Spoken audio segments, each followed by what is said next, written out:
Hello everyone, this is Serious Trivia, and today we're kicking off a new set of reform guides on the channel, covering the Mandate of Heaven Yellow Turban Reforms.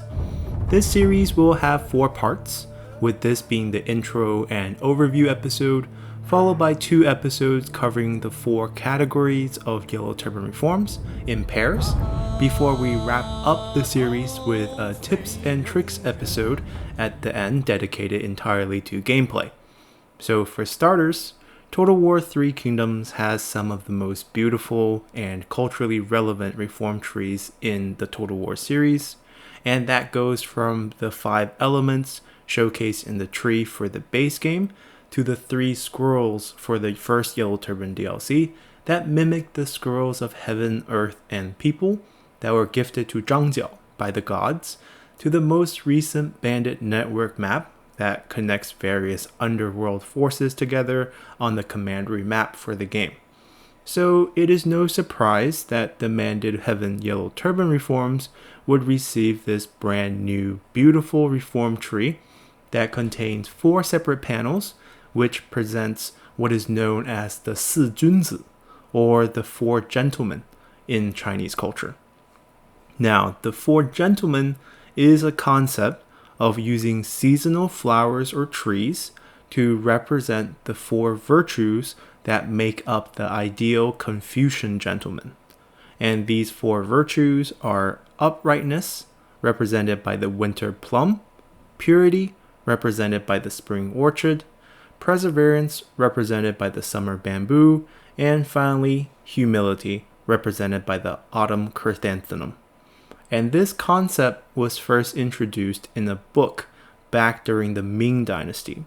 And ever since, the 4 gentlemen have become this common motif and theme throughout Chinese artwork, with this 4 panel style being the most common.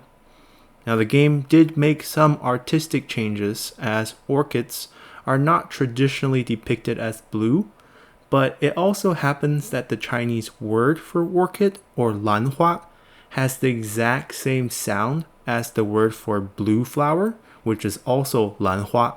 So it is a very clever change that allows the game to play along with its original color scheme that's been used throughout the game. But aside from this, I feel like if they had just used green for the 3rd panel, which should represent the bamboo, and finally yellow for the 4th panel, which should represent chrysanthemum, then it would have been perfect. But that point aside, it's once again a very beautiful reform tree that also adds cultural relevance to the game.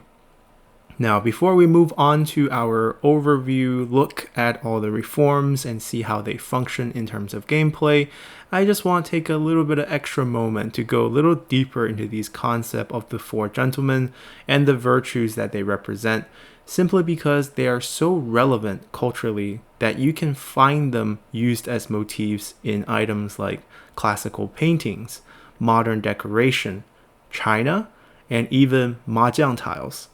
So first up, what we have here is the plum blossoms, which represents the season of winter, and the virtue of uprightness. Here, the Chinese term for uprightness is ao, which also carries the connotation of being proud and even arrogant.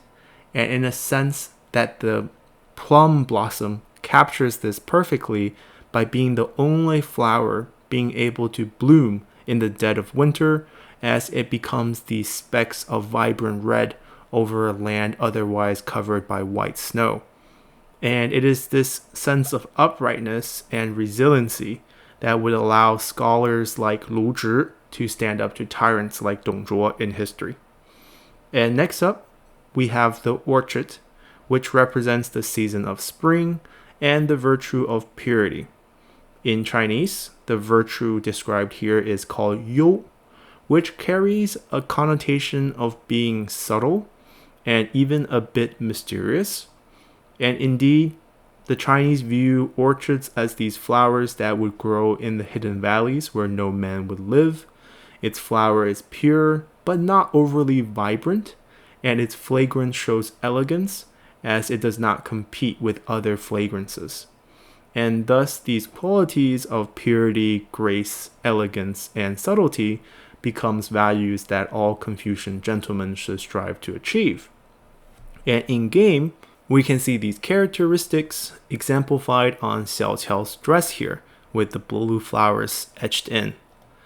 Then moving on, we have the bamboo, which represents the season of summer and the virtue of perseverance. In Chinese, the term for this virtue is jian, which is the same character used in Sun Jian's name. And this word can be translated to carry the connotation of being firm or even unbreakable. And as we all know, the bamboo plant not only spreads and grows at an amazing rate in difficult mountainous terrains, but they are also some of the strongest and most resilient material around.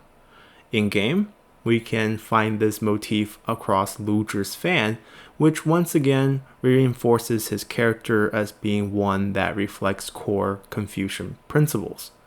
Now finally, we have the chrysanthemum here, which represents the season of autumn and the virtue of humility. In Chinese, this term for the virtue is bo, which is a rather difficult word to translate properly into English. So on paper, it means something that is bland or indifferent, but the deeper meaning here is someone that is approaching their old age, which is symbolized by the fall or autumn season that's associated with this flower. And this is now a time for them to accept their humilities and make way for a new generation versus lingering behind due to the fame of their younger days or the desire to pursue additional wealth or power. Now, it is pretty much impossible to find an example of this in-game, as almost everyone during this period of the Three Kingdoms threw this idea out of the window as they competed in the ultimate Game of Thrones, seeking to unite China under their banner. Now, I know not all of you were expecting a cultural lesson when you opened this reform overview guide, but I just wanted to take some time, spread some trivia, and appreciate some of the minor details in the game that really adds a lot of cultural richness to it. So let's now get back on track and take an overview look at these reforms here and see how they function in terms of gameplay. So in the game, the Mandate of Heaven Yellow Turban Reform Trees are divided into these 4 distinct categories. The first category here is infrastructure and economy. Here you'll find most of the higher level building unlocks, as well as other useful economic boost. Next, we have philosophy and trade tree, which features mainly diplomatic and economic reforms focused around trade agreements, economic bonuses, and local leader unlocks. And then we can switch gears from these more civil focused of the first 2 trees to now the third category here called military power. Here you'll find all the unit unlocks for Yellow Turban faction, and given that you're fighting in the Mandate War from pretty much the onset of the game, this is a rather important tree for those playing the Yellow Turbans in the Mandate of Heaven DLC. And finally, we have the fourth and final category, here called the military doctrine. Here you will find unlocks for military-related buildings, as well as other military-related bonuses like discount to recruitment, upkeep, and deployment. And overall, there is a grand total of 75 reforms split among these 4 different trees, with infrastructure and economy having the most at 23 reforms, while philosophy and trade lags behind at 19. Finally, military power has 18 reform, while military doctrine has the least at only 15 reforms. Now, while the visual presentations of these trees is beautiful and culturally relevant, it does make analysis of these reforms rather difficult, as there are 4 additional tiers of these reforms in terms of research speed within each of these 4 categories, and there's no way for you to properly identify these tiers just by looking at the tree.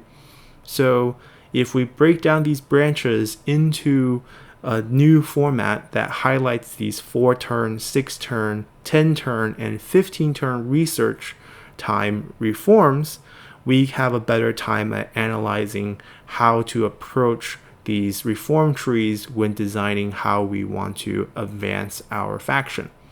So I have taken the liberty to redraw each of these trees in a much more analytical method, dividing them by their research cost. So first up, what we have here is the infrastructure and economic tree here.